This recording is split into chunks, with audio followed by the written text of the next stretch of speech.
Pune police action मोडमध्ये आले असून शहरातील रेकॉर्डवरील सर्व नामचित कुख्यात गुंडांसह सराईत गुन्हेगारांना पोलीस आयुक्तालयात बोलावलं आहे. या सर्व गुंडांना एकत्र बोलवण्याचं नेमकं कारण काय? कुख्यात गुंडे नेमके आहेत कोण? जाणून घेऊयात या व्हिडिओमधून.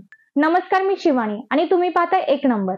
विद्येचं माहेरघर असलेल्या पुण्यात दिवसाढवळ्या होणाऱ्या खुनांमुळे सर्वत्र दहशतीचं वातावरण आहे. शरद मोहोळ यांची महिन्याआधी भर दुपारी गोळ्या घालून हत्या करण्यात आली होती.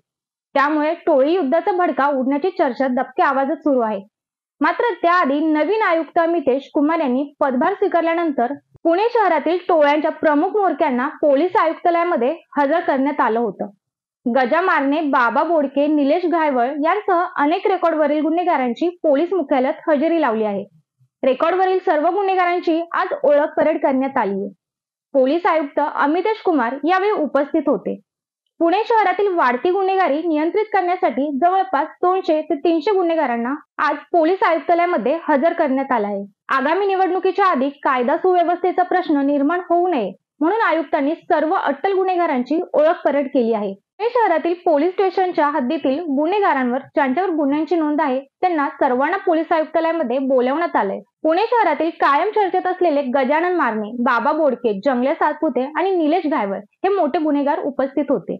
यामध्ये काही गुन्हेगार हे जामिनावर बाहेर आहेत, तर काही प्रकरणांची चौकशी सुरू आहे. अशा सर्वांना उपस्थित राहण्यासाठी सांगितलं होतं.